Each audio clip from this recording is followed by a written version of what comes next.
bangkit dan mati untuk kita menebus dosa-dosa kita.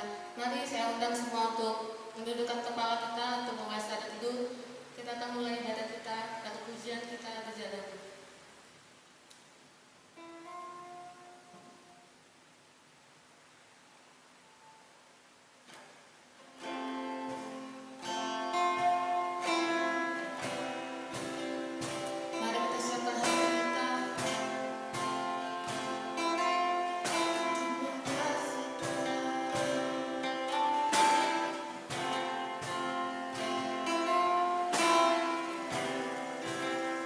Terima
Bapa yang dalam surga, terima kasih Tuhan atas berkat dan kemurahan-Mu Bapa. Kami tetap ada Tuhan di tempat ini Bapa, bukan suatu kebetulan Bapa. Walaupun ibadah kami Tuhan dari ekstrim Bapa, tapi hati kami tetap satu Bapa. Walaupun secara jasmani kita pisah Tuhan, tapi hati kita tetap satu Bapa untuk memuji mulai kamu Bapa. Bapa, kami akan lebih dalam lagi Tuhan, memulai ibadah kami Bapa, berkati ibadah kami Tuhan dari awal pertengahan hingga akhirnya, karena Engkau yang menjamah ibadah kami Bapa. Kau yang berasal dari tempat ini Bapa, Engkau yang selalu menopang kami Bapa. Tuhan, bila saja ada iblis yang mengganggu kami Bapa, roh jahat yang mengusik kami, yang menghancurkan ibadah kami Bapa, kau katakan di dalam nama Yesus Kristus, karena Engkau yang telah melakukan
Selanjutnya kita akan masuk ke firman atau pujian kita sungguh indah.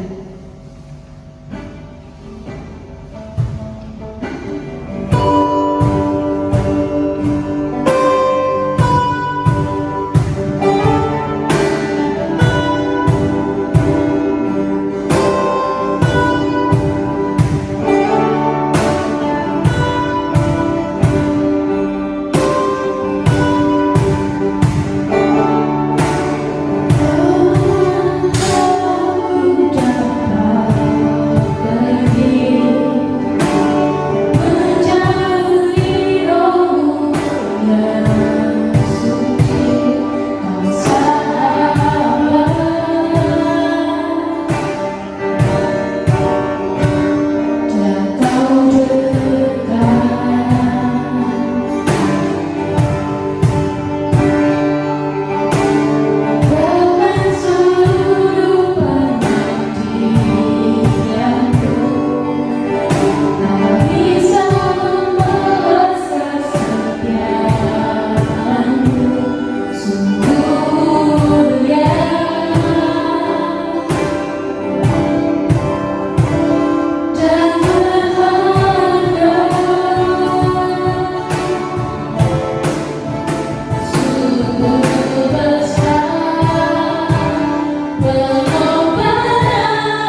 kita masuk doa. Bapa, terima kasih Tuhan, kami segala puji, kemuliaan, Bapa. Tuhan, kiranya segala firman Bapa sebagai baik firman Bapa. Berkati firman Tuhan yang mungkin sampaikan firman-Mu, ulang Bapa mereka ulapan turun di atas bawah Bapa. Bapa, terima kasih Tuhan, kami siap Bapa mendengar firman-Mu. Sudah siap untuk kita katakan, amin. Shalom semuanya, selamat siang. Kita sangat bersyukur bahwa kita dapat berkumpul, bertemu secara online.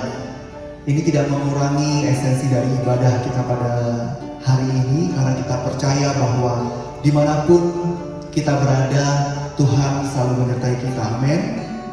Saya berharap semuanya sehat-sehat. Ini merupakan satu ibadah yang mungkin berbeda, karena biasanya kita saling bertatap muka, kita bertemu, tapi kita berjumpa secara online.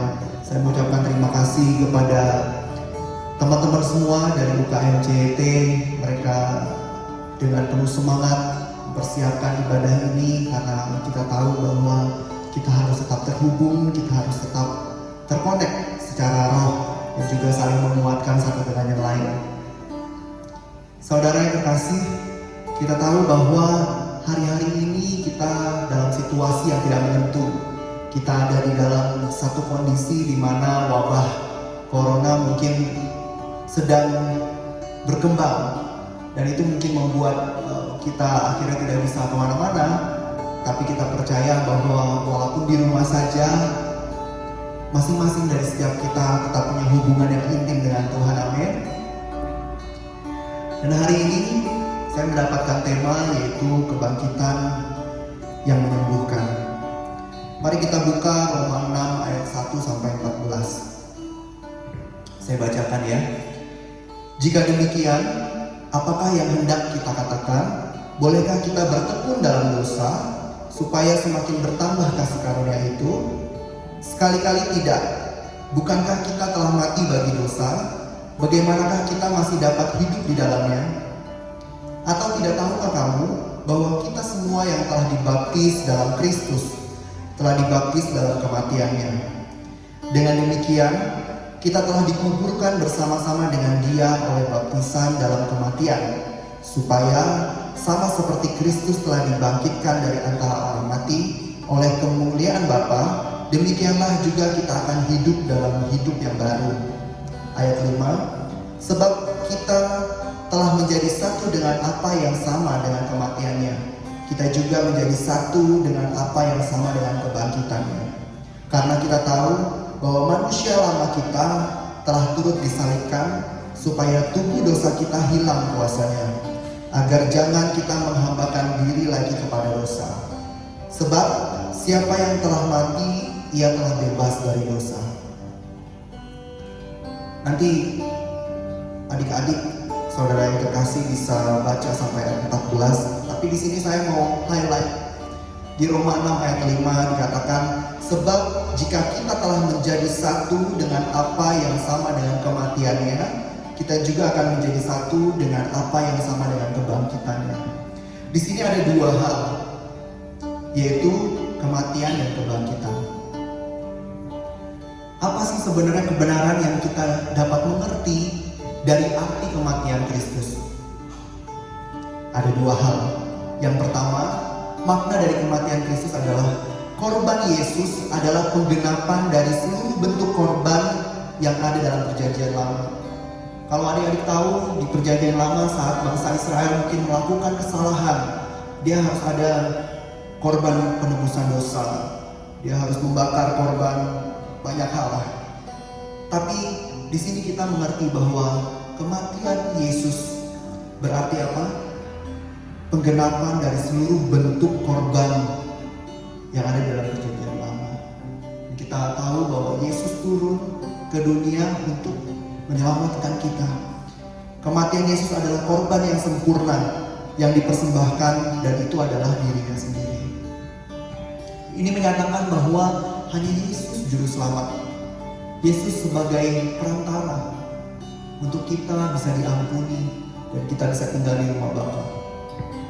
Yang kedua, kematian Yesus dimaknai sebagai deklarasi kasih Allah yang tertinggi. Kenapa Yesus mau mati di kayu salib? Alasannya cuma satu, saudara.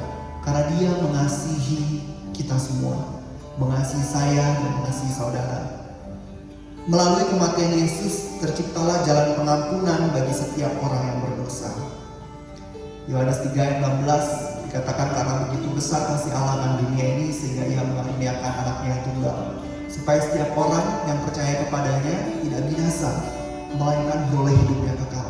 Dan Tuhan juga berkata di Yohanes 14 ayat 6, akulah jalan, kebenaran dan kehidupan. Ini menjadi penting karena kita harus mengenal siapa sebenarnya Yesus. Siapa pribadi Yesus. Jadi tadi ada kematian dan ada kebangkitan. Ada dua makna dari kematian, yaitu Yesus sebagai korban penggenapan dari seluruh korban yang ada di perjanjian lama. Yang kedua, kematian Yesus dimaknai sebagai deklarasi kasih Allah kepada kita. Lalu kebenaran apa yang kita dapat dari kebangkitannya? Yang pertama, tanpa kebangkitan, posisi Yesus sebagai Mesias dan Raja tidak akan terjelaskan. Kisah Yesus ini kan sebenarnya sudah diceritakan di perjanjian lama bahwa nanti akan ada Mesias. Kalau Yesus nggak bangkit saat itu, maka kisahnya stop sampai di situ. Tapi Yesus membuktikan di hari ketiga dia bangkit. Yang kedua, tanpa kebangkitan, pencurahan Roh Kudus akan meninggalkan misteri yang tidak dapat dijelaskan. Kita tahu Yesus mati, bangkit dan naik. Saat dia naik, Roh Kudus turun. Tanpa kebangkitan Yesus, maka Roh Kudus mungkin tidak akan turun. Sedangkan Yesus mengirim, Tuhan mengirim Roh Kudus untuk menjadi penghibur, pembimbing setiap kita. Dan yang ketiga, tanpa kebangkitan, sumber kesaksian murid-murid hilang. Kalau kita merenungkan, mengapa kita hari ini bisa percaya Yesus? Itu karena ada kesaksian. Karena kita mendengar siapa pribadi Yesus. Dan kita harus mengerti bahwa Tuhan bangkit, dia menyatakan kuasanya, dan dia mencurahkan Roh Kudus untuk membimbing kita. Apa yang kita lakukan? Kita harus menjadi saksinya. Amin, saudara. Kenapa saya di awal saya menjelaskan siapa Yesus? Siapa Yesus? Apa makna kematian? Apa makna kebangkitan? Ini menjadi penting karena apa? Karena kita harus mengenal siapa Tuhan kita. Kita harus mengerti. Bukan hanya kita kenal loh. Seperti misalnya saya dengan Pak Presiden Jokowi gitu ya.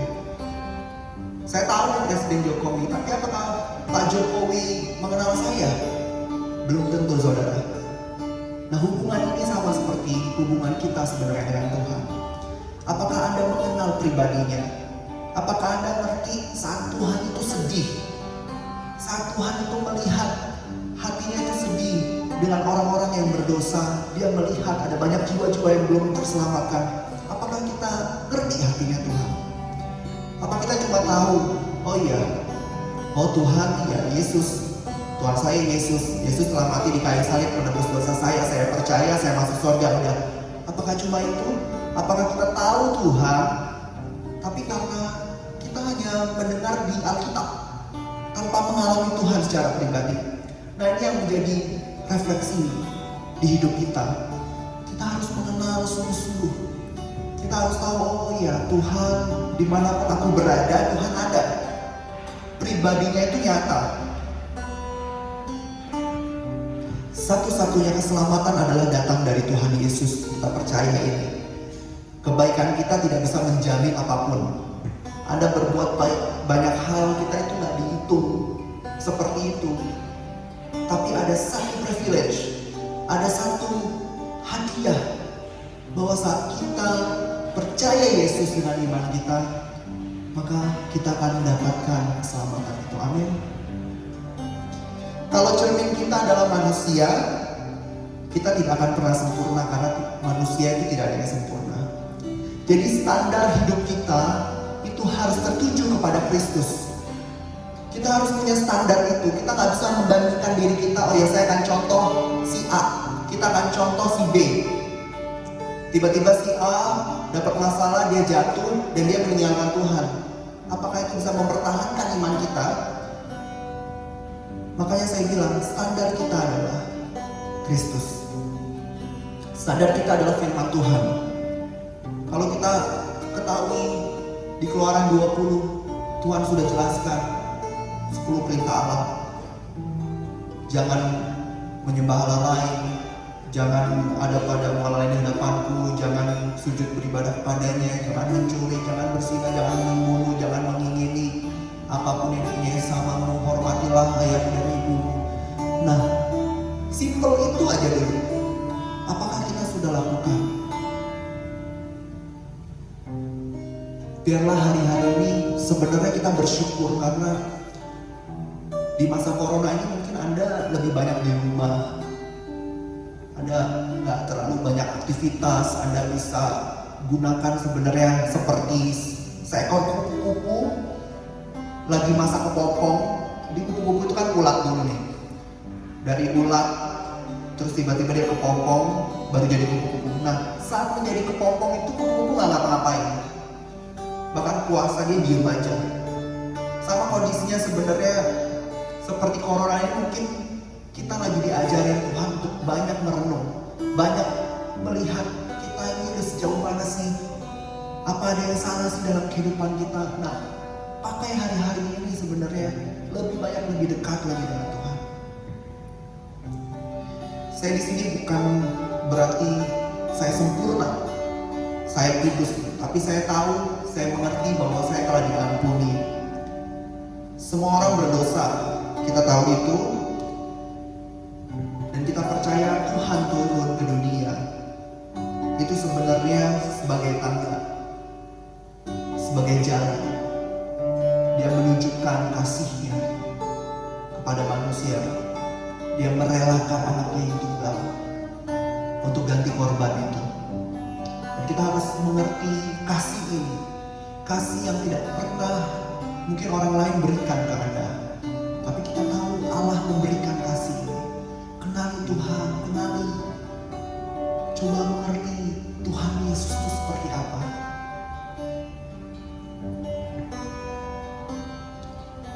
Gaji orang berdosa adalah Roma 6 ayat 23. Kalau misalnya adik-adik bisa baca, sebab upah dosa ialah maut, dikatakan seperti itu. Ingat, dalam waktu ini Tuhan ajak kita untuk merenung, melihat siapa pribadi Yesus, mengenal Dia, dan kita harus menjaga, mengupayakan untuk hidup benar. Saya tahu semua orang struggle, semua orang berjuang untuk hidup benar. Mungkin yang dulunya tukang bohong, berdoa, Tuhan saya mau berubah, Tuhan saya mau berubah. Lakukan, upayakan pertobatan itu. Kalau Anda baca tadi di Roma 6 ayat 1 sampai 14, di situ dikatakan bahwa di ayat 12 ya, Roma 6 ayat 12, sebab itu hendaklah dosa jangan berkuasa lagi di dalam tubuhmu yang fana, supaya kamu jangan lagi menuruti keinginannya. Kenapa sering banget diingetin jangan berbuat dosa, jangan berbuat dosa? Karena memang kita mengejar kesempurnaan. Ada lagu bilang, ku mau seperti-Mu Yesus, disempurnakan selalu dalam segenap jalanku, memuliakan nama-Mu. Ku mau seperti-Mu Yesus, disempurnakan selalu. Memang kehidupan kita ini ya begitu, disempurnakan setiap hari, hari demi hari. Tuhan masih setiap kita. Tuhan mau kita itu hidup benar jadi anak-anaknya. Ada hal yang Kristen sejati itu sama dengan kenal Kristus. Apa sih mengenal Kristus? Pertama, kenali isi hatinya, kenali karakternya, pertobatannya dan kematiannya, kenal kuasa kebangkitannya. Jadi kalau Anda sudah dipulihkan, Anda misalnya datang ke suatu KKR, terus Anda dijamah Tuhan, Anda sakit disembuhkan, Anda dapat masalah kelilit hutang, Tuhan lepaskan, Anda punya masalah apapun, ternyata ada jalan keluarnya. Sebenarnya Anda sudah mengenal kuasa kebangkitannya. Tapi apa yang kita perlu lakukan? Kita harus menceritakan, kita harus bersaksi. Dimanapun kita berada, kita cerita bahwa Tuhan itu baik buat hidupmu. Selanjutnya apa? Kenal Kristus itu berarti bersekutu dalam penderitaannya. Banyak orang yang mau menerima berkatnya, tetapi tidak mau memikul salib. Saya bersyukur teman-teman semua di sini tadi yang nyiapin, mereka mungkin bayar harga, keluar rumah untuk siapin semuanya, angkat-angkat peralatan. Ya ini di lantai 3. Mungkin mereka punya energi karena mereka tahu mereka mau kasih yang terbaik. Nah ini kita bersyukur. Mereka mau memikul salib. Mereka mau melakukan yang terbaik untuk Tuhan. Dan ini bukan berarti untuk mereka semua, untuk pengurus saja, tapi untuk kita semua. Pikul salib, menyangkal diri, ikut Yesus. Nah ini penting saudara, karena apa? Kalau kita masih kompromi, kita nggak mau tinggalkan dosa, ya kita nggak akan bisa mencapai standar itu. Kita kan nggak bisa mengerti Tuhan itu maunya apa. Karena penghalang doamu dan permohonanmu adalah sebenarnya dosa. Mari kita refleksikan diri, kalau misalnya ada hal-hal yang kita mungkin belum bisa terima untuk tinggalkan itu. Pornografi kah? Atau ketidakkudusan? Atau bohong? Itu harus ditinggalkan. Kamu harus berjuang untuk hidup kudus. Kamu harus berjuang menjadi mempelai yang sepadan. Ingat perumpamaan perempuan yang bijaksana dan gadis yang bodoh. Kita nggak ada yang tahu Tuhan akan jemput kita kapan. Jadi jangan sampai udah sekarat dulu terus baru kita percaya dan bertobat. Enggak. Kalau kita mengerti arti pertobatan ini dari sekarang, maka Tuhan bisa memaksimalkan hidupmu untuk menjadi alatnya, untuk menjadi saksinya. Setiap kita harus pulih. Saat pemulihan itu terjadi, maka kita sebenarnya menerima kesembuhan itu. Bukan hanya kesembuhan secara jasmani, tapi kesembuhan ilahi. Setiap hati yang terluka, setiap kekecewaan, pokoknya setiap penyakit hati apapun, yang kekhawatiran, amarah, dengki, kita percaya bahwa kita disembuhkan. Kalau hari ini juga, selain dosa, ada sifat-sifat, ada kebiasaan-kebiasaan buruk yang kita simpan. Misalnya berpikiran negatif, iri, kecewa, khawatir, sakit hati. Nah itu kita beresin. Kita mohon pengampunan dari Tuhan. Kita benar-benar buka hati yang mengasihi. Kasihilah Allahmu dengan segenap hatimu. Dan hukum yang kedua adalah kasihlah sesama manusia seperti dirimu sendiri. Nah kita harus beresin hati kita supaya Tuhan benar-benar memulihkan hidupmu. Jadi harus diingat bahwa poinnya adalah kenal Kristus, yang kedua bertobat, dan yang ketiga terima kesembuhan. Mungkin ini pesan yang singkat sekali, yang mungkin Anda sudah sering dengar, Tapi kenapa saya terus ingatkan, ingat kita hidup di dunia ini hanya sementara. Kita gak mau mencetak sejarah yang salah.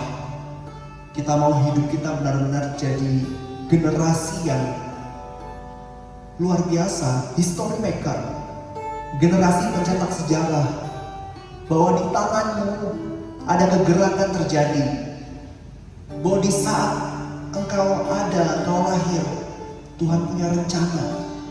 Engkau harus sungguh-sungguh hidupnya. Jadi jangan berpikir, oh ya, tunggu saya bekerja dulu, saya baru bisa ikut Tuhan sungguh-sungguh. Nanti udah bekerja, tunggu saya menikah. Nanti sudah menikah, tunggu saya jadi orang tua. Nanti udah jadi orang tua, tunggu saya kakek nenek. Nanti kapan? Jadi kalau hari ini Roh Kudus berbicara kepada Anda masing-masing pribadi, bertobatlah. Ada banyak karakter-karakter yang kita bisa rubah. Orang itu gak dicari popularitasnya atau karismanya, tapi saat dia memiliki karakter, berarti dia tahu identitasnya itu siapa. Dan di dalam Kristus sebenarnya kita punya identitas, yaitu anak-anak Allah. Jadi apa? Sifat Kristus itu pasti secara tidak langsung harus ada. Apa sih sifat Kristus? Simpelnya buah-buah roh, kasih, sukacita, damai sejahtera, kesabaran, kebaikan, kemurahan, penguasaan diri. Itu semua udah menjawab sebenarnya. Kalau ada orang jahat, kita perlu mengasihi. Kita perlu menolong orang-orang sekitar. Ini di situasi seperti ini, saya tahu ini zaman yang mungkin sulit untuk beberapa orang atau untuk semua kalangan. Karena pekerjaan juga susah. Ada yang di PHK, ada yang gajinya dipotong 50%. Nah, mereka semua sulitan gitu. Nah, kita bisa nggak memberi di dalam kekurangan, memberi di dalam kesakitan itu? Jadilah alatnya. Apa sih sebenarnya yang dikejar dalam hidup ini? Apakah reputasi, jabatan? Oh ya, saya mau jadi orang sukses. Iya, kita semua mau jadi orang sukses. Siapa yang nggak mau punya banyak uang gitu. Tapi ingat, tujuan hidup kita itu bukan ke sana. Tapi tujuan hidup kita adalah memuliakan Dia. Dengan apa? Mempersembahkan tubuh, jiwa, roh kita untuk jadi alatnya, untuk jadi kesukaannya, agar kita mendapatkan perkenanan dari Tuhan. Amin. Itu saja yang bisa saya sampaikan. Saya selalu berdoa dimanapun adik-adik berada. Kita percaya bahwa, ingat, Allah mengasihi kita. Allah sangat mengasihi kita. Gak ada yang terlambat. Kamu bilang, wah, saya ini udah jauh banget nih. Saya ini udah buat banyak hal. Saya terikat dalam satu dosa. Gak ada yang terlambat. Tuhan masih mencari engkau. Seperti perumpamaan anak yang hilang. Seorang bapak akan mencari anaknya, dan dia menunggu anaknya berbalik. Mari berbalik. Gak ada kata terlambat, saudara. Tuhan mengasihi hidupmu. Dan saya akan berdoa untuk kalian semua. Semoga kalian menjadi anak-anak muda yang luar biasa, memenangkan banyak jiwa-jiwa, hidup kudus, jadi anak muda yang kuat, punya daya juang untuk bisa hidup benar dalam Tuhan. Amin. Tarik nafas. Ada tegang semua ya kayaknya ya. Nah ya, mari kita satukan hati kita. Kita mau berdoa, kita minta Tuhan, ini hidupku.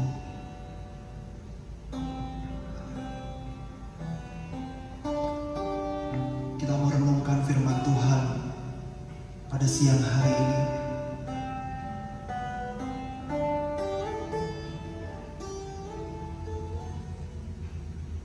Terima kasih Tuhan.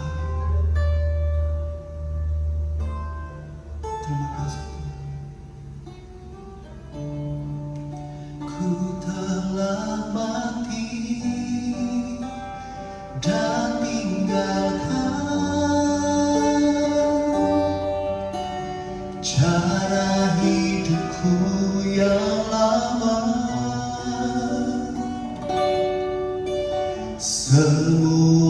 semuanya sia-sia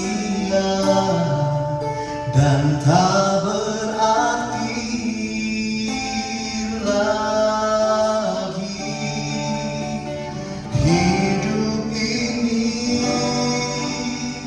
ku letakkan pada mezbah-Mu ya Tuhan. Jadilah padaku seperti yang Kau ingini. Telah mati bagiku. Ku telah mati dan tinggalkan cara hidupku yang lama. Semuanya sia-sia dan tak berarti lagi.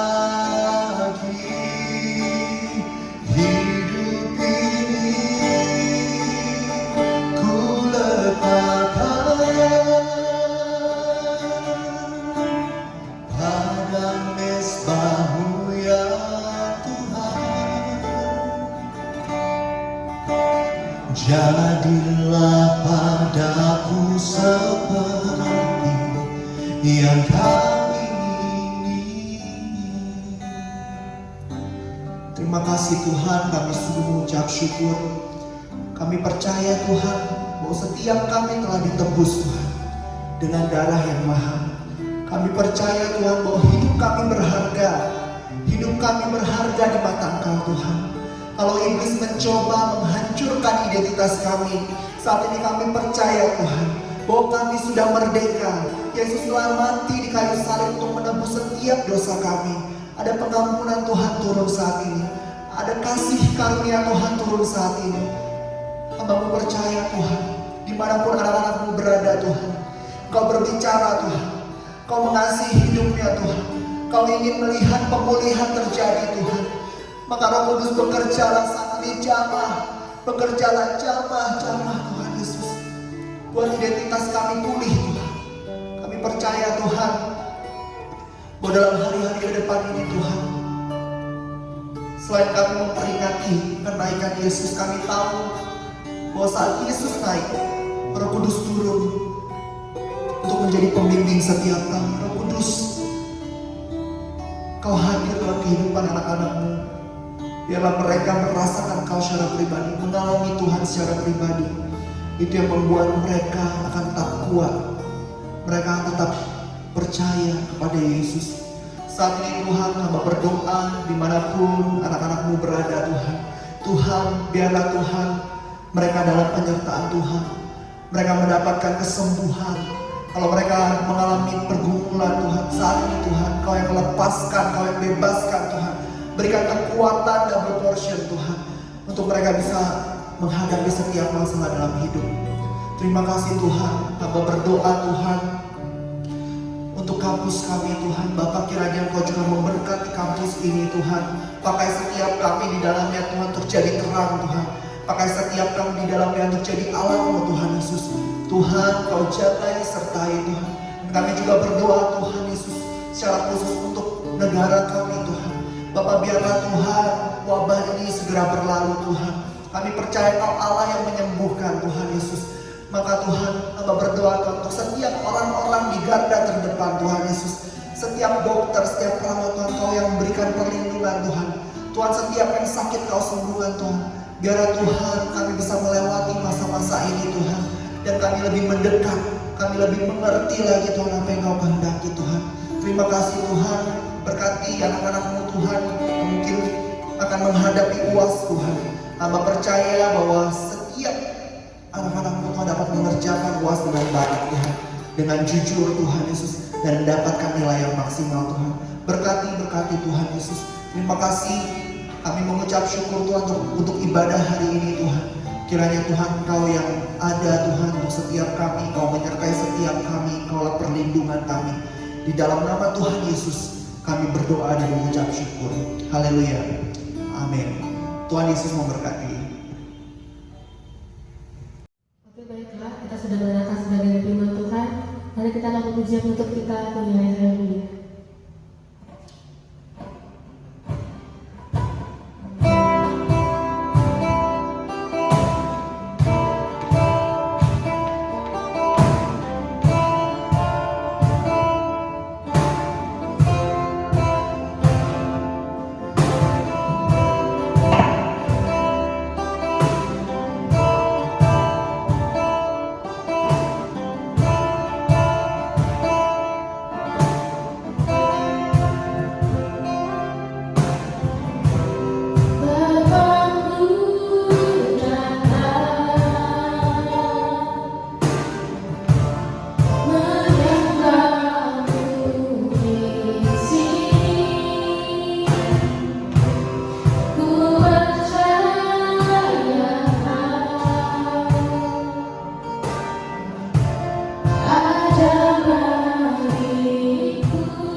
ibadah kita pada hari ini.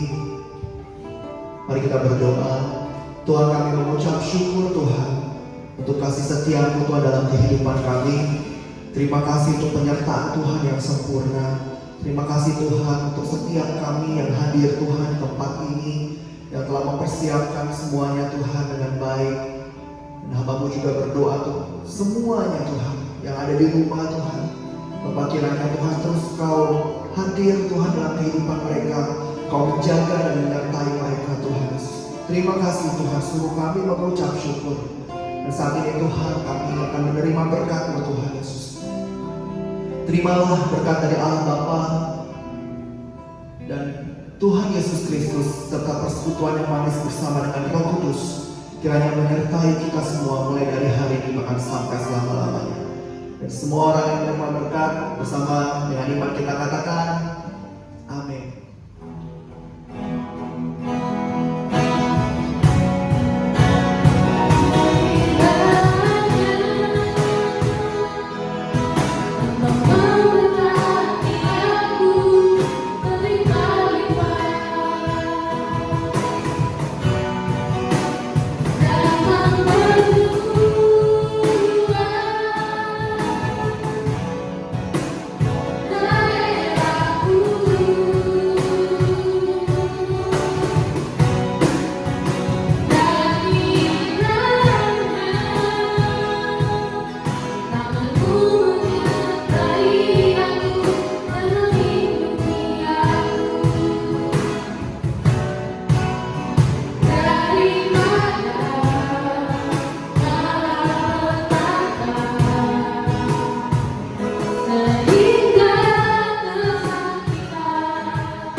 Terima kasih. Shalom, Tuhan. God bless you.